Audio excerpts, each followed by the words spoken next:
Welcome to this video on investment insights with Axial Capital. I'm Rodri Llewellyn, the director of Axial, and you've joined us today to find out more about putting together a cash flow document, particularly when you are going out for third-party investment, whether raising venture capital, going on for a follow-on round, any kind of outside finance where you want to show in clear forecasts how your numbers will look. So let's start by putting this into the context of a case study. Forecasts and cash flows are not everybody's cup of tea, so it's easier sometimes if we put these things into the context of a real operating business. And in this case, we'll look at a client that Axial Capital advised a couple of years ago. They operated in the vehicle finance space. Particularly, their USP was to run the business with a digital platform. They operated a digital tracking system as well as an online application process. So we'll start by taking a look at the headline numbers and how we put together that cash flow. We'll then take a look at the cost implications that are involved when you take in third-party finance, third-party investment, and equally what the expectations for growth are, how you're expected to use that money to really drive returns.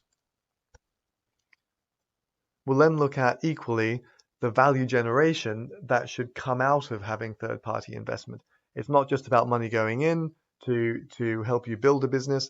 It's therefore looking at the longer-term enterprise value that can be achieved.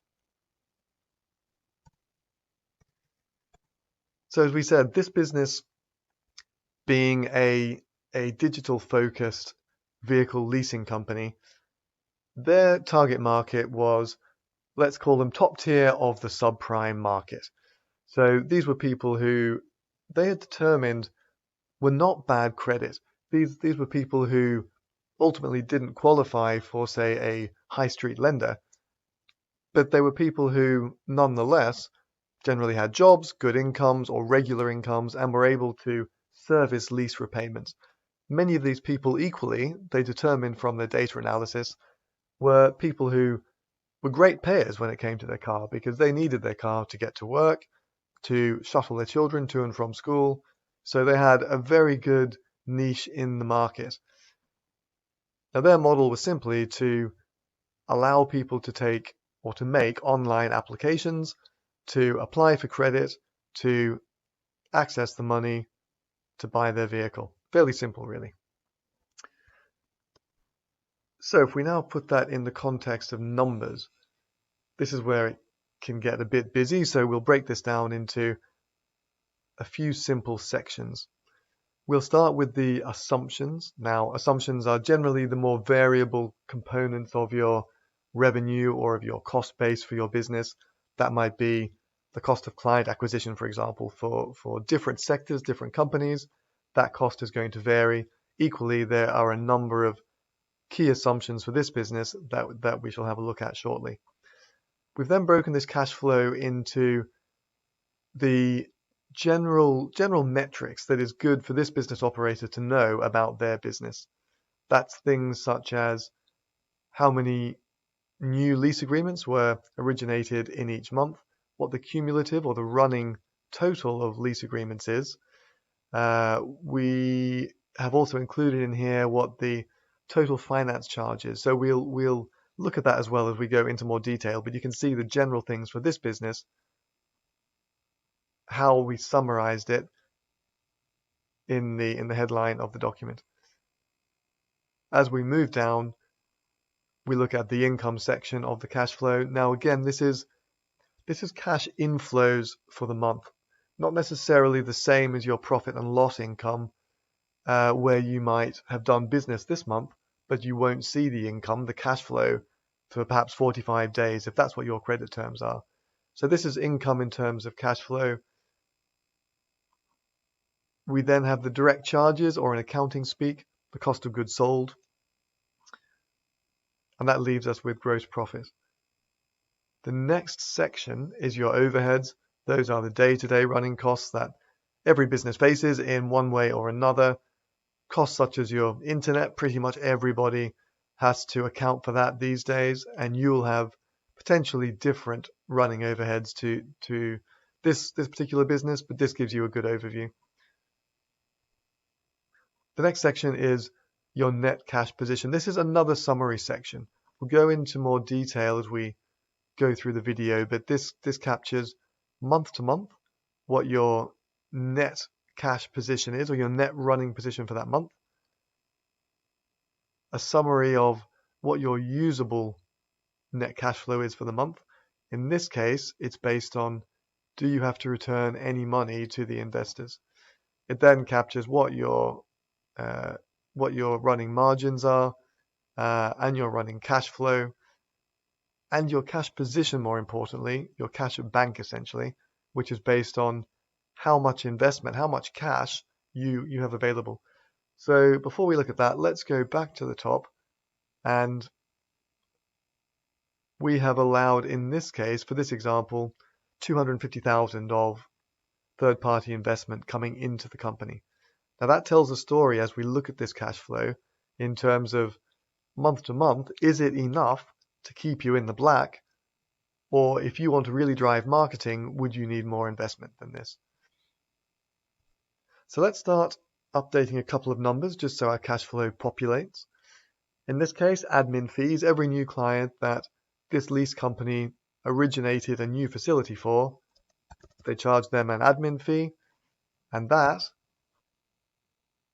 gives us in our summary metrics the total cash flow in terms of admin fees for that month. And that was simply what the admin fee was, how many new vehicles, how many new lease agreements were originated that month. That's your total admin cash flow for that month. Telematics, which is a digital tracking device. These were a cost of 500, which was passed on as a cost directly to the client. Again, that starts to populate our cash flow based on the number of new vehicles and the cost of those telematics. Capital invested, again, we've said 250,000. We can update that figure and see how the cash flow changes. The raise fees, when you go out into the capital markets, you'll often use an advisor. There's a fee for that. Let's call it 5%. Now for this business, again, it's a finance company. They essentially lend money. There's a contract interest charge, interest rate. Now that is an interest rate for the entire contract. This isn't an annual figure. The monthly repayment is the amount of money that the borrower, the end user, repays to the company under the finance contract every month.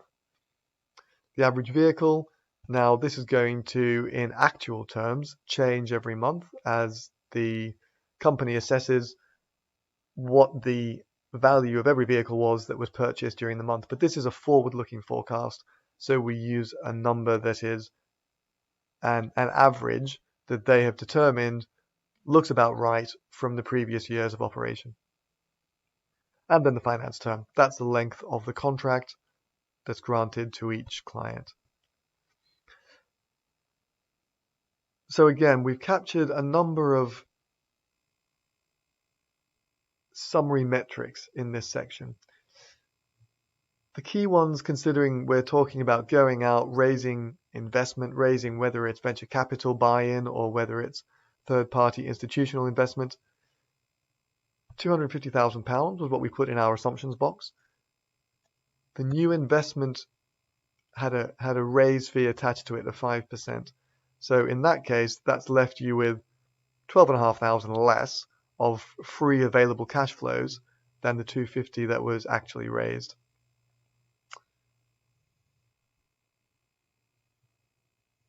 Let's move down to our income line in this cash flow. So we talked about admin fees and we talked about monthly payments. Now by month 4, for example, we have originated a number of lease agreements, and those people, they've started paying back. So that figure has built up. Every month there's now a group of people paying a sum total of £44,000, and that goes up as more loans are originated every month. So for looking at this cash flow in more of a snapshot manner, we now have total income every month. That's total cash flow inflows for that month. Our direct charges, which are the outgoings, and that leaves us with the gross profit.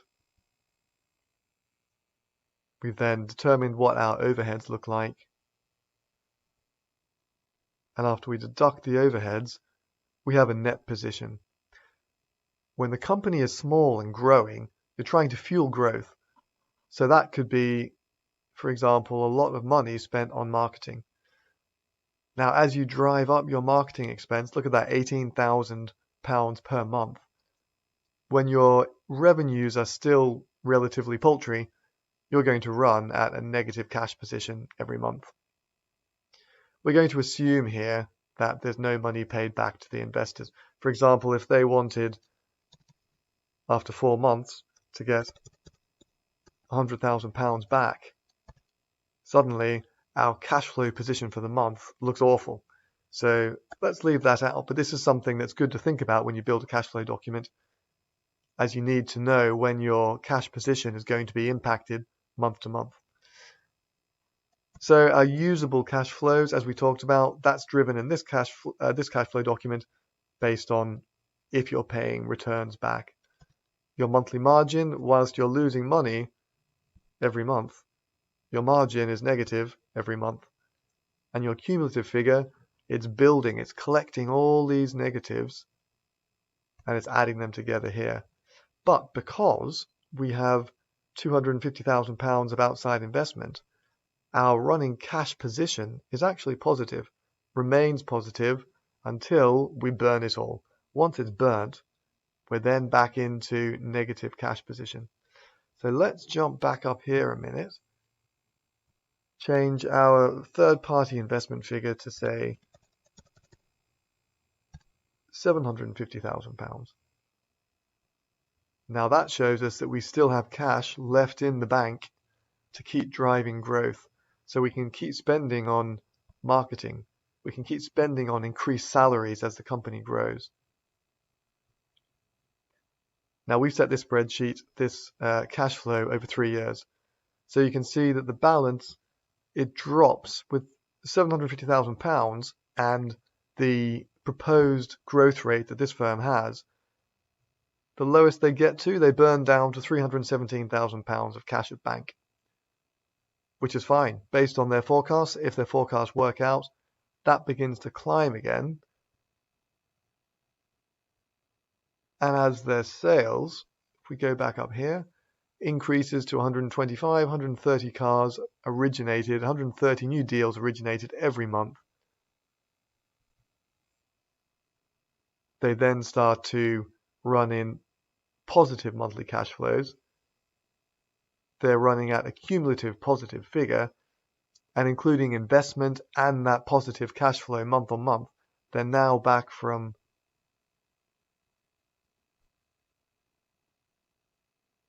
a negative down here up to a positive across all of their cash flow positions. And of course, this is where we start to look at what the enterprise value looks like, because our total net cash flow on a monthly basis is looking great, annualized, looking really good. So therefore, there's an enterprise value attributed to the company now because it's really generating, it's throwing off solid cash flows. Investor returns obviously start to come into play here. Now that's a separate consideration, how we start to value the company based on this. This is purely looking at cash flows from the outside investment, and we'll look in another video at how we then begin to value that. We value the investment and we value the exit at the end of the investment period.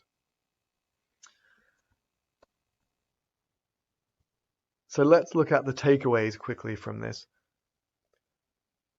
We say that a cash flow is a monthly snapshot, a month by month. It's not a profit and loss, it's a monthly snapshot. It's all about sustaining the business through negative cash flows, very much a VC approach. We want to drive the compound growth through that hockey stick cycle by having available cash to do that.